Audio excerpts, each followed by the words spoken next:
안녕하세요. 네, 스포츠 인문학 TV의 이철원입니다. 우리 그 스포츠 인문학 TV에서 또 스포츠 인문학 컬럼이라는 그 코너를 새롭게 만들었습니다. 그래서 오늘 첫 번째 시간으로 코로나 시대의 행복 찾기라는 주제로 컬럼을 여러분들께 소개해 드리도록 하겠습니다.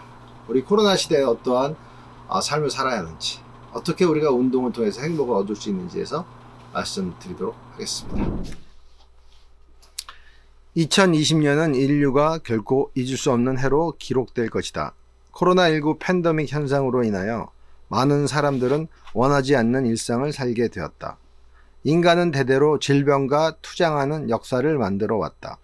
사람의 건강이란 환경과의 적응 과정에서 그 상태가 정해지게 된다. 계속적으로 변화하는 환경 속에서 유전자가 어떻게 적용했느냐에 따라 질병이 발생하고 사망과도 관련되어진다. 서울대 의대 교수인 홍윤철은 건강은 개체가 단독으로 이루어낼 수 없는 산물이라고 하였다. 그는 건강은 환경과의 관계 속에서 적응이라는 과정을 통하여 끊임없이 형성해 나간다고 주장한다.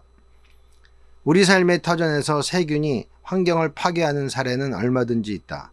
대표적인 사례가 스페인 병사들이 아스텍 제국을 공격해서 승리할 때 그들이 옮긴 천연두가 아스텍 용사들을 무찌르는데 결정적인 원인으로 작용한 것이다.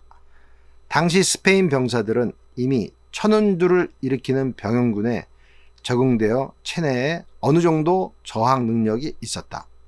그러나 아스텍 병사들은 이 세균에 적응할 시간이 없이 이로 인해 몰살당하고 말았던 것이다. 지금 우리의 일상에서도 코로나19라고 하는 새로운 바이러스가 우리의 삶을 침탈하고 있다. 우리 유전자가 이 바이러스에 대응하는 능력을 갖는 시간이 오래 걸리면 걸릴수록 우리는 어둠 속에 갇혀 있을 수밖에 없다. 코로나 이전의 상황으로 돌아가기 위해 백신과 치료제를 개발하기 위해서 모두가 노력 중이다. 코로나 백신을 전체 사회 구성원들의 70% 이상이 접종하기 전까지는 이와 같은 제약적 생활은 계속 지속될 것이다. 그렇다면 언제 끝날지도 모르는 힘든 시간 속에서 어떻게 행복을 추구해야 하는지에 대한 질문을 던져보고 싶다. 코로나19로 인하여 많은 사회 구성원들이 우울한 상태, 혹은 코로나 블루를 경험하고 있을 때 이를 극복하기 위해서 운동보다 더 좋은 것은 없다고 생각한다. 우리는 코로나 이전의 일상으로 돌아가기 위해서 운동을 하면서 기다려야 한다. 기다린다는 것은 끊임없는 인내를 수반하는 행위다. 와시다 기요카즈는 기다림의 속성을 이렇게 말하였다. 기다림은 기다리고 또 기다려도 응답이 없다는 기억을 끊임없이 소고함으로써만 유지할 수 있다. 다 기다렸다, 끝까지 기다렸다는 생각을 끊임없이 내버리지 않으면 기다림은 있을 수 없다. 코로나 이전과 같은 자유로운 여가 생활 속으로 들어가기 위해서 우리는 기다려야 한다. 기다리는 동안 우리는 건강을 챙길 수 있는 운동을 꾸준히 해야 한다. 운동은 그 어떤 여가 활동보다 많은 행복한 경험을 쌓아주는 매체이기 때문이다. 일상의 틀이 무너진 이 시기에 운동을 통한 행복한 경험은 시대를 살아가는 힘이 된다. 그렇기에 한스 굿브레히트는 스포츠를 삶의 가장 아름다운 주변성이라고 명명하였다. 여러 가지 공간적 제약으로 인하여 운동하기가 힘들지만 그럼에도 불구하고 우리는 틈틈이 밖으로 나가야 한다. 밖으로 나가 몸을 움직이고 뛰면서 자연과의 교감을 통하여 스스로의 변화에 대하여 깊이 생각해 보아야 한다. 이 시기야말로 나와의 대화가 가능한 시간이다. 나와 대화를 많이 하는 사람은 그러한 성찰 행위를 통해 행복한 경험을 쌓을 수 있다.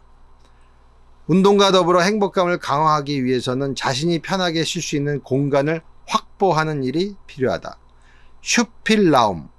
슈필라움은 놀이와 공간이 합쳐진 말로 한국말로는 여유 있는 공간을 뜻한다. 이 공간은 스스로가 마음껏 재미있게 놀 수 있는 공간을 의미하는 것이다. 단지 물리적인 공간뿐만이 아닌 심리적으로 자유로운 공간이기도 하다. 행복한 삶을 살기 위해서는 기본적으로 스스로가 편하게 지낼 수 있는 나만의 공간이 절대적으로 필요하다. 그 공간 속에서 책을 읽고 글도 쓰고 친구와 대화하고 홈트레이닝도 하면서 나 자신을 성찰할 수 있는 시간을 가질 수 있다. 이와 같은 자신만의 공간에서 시간 경험을 쌓은 사람의 삶은 행복하게 된다. 코로나 시대가 돌아오면서 재택근무가 늘어났다. 내 서재나 빈방이 있다면 그 공간을 나만의 자유로운 터전으로 만들어야 코로나 시기를 슬기롭게 극복할 수 있다. 김정은은 삶이란 지극히 구체적인 공간 경험들의 앙상블이라고 했다. 나도 이 말에 100% 공감한다. 삶은 추상적인 것이 아니라 내가 스쳐 지나간 공간들에서 얻어지는 경험의 내러티브들의 모음이다. 행복하기 위해서는 공간이 제공해주는 나만의 독특한 기억을 많이 갖고 있어야 한다. 코로나는 우리에게 스스로 행복한 삶을 살기 위해서는 자구의 노력을 많이 해야 한다는 사실을 일깨워주고 있다. 이 시기에 어떻게 행복을 추구할 것인가에 대한 문제의 답을 스스로가 찾아야 한다. 우리는 삶의 경이로움을 맞으면서 하루하루 살아야 하는 존재이다. 장 그르니의 말이 생각이 난다. 짐승은 즐기다가 죽고 인간은 경의에 넘치다가 죽는다. 고로 우리는 어떻게 경의에 넘치는 삶을 살 것인가 대하여 고민해야 하는 존재이다.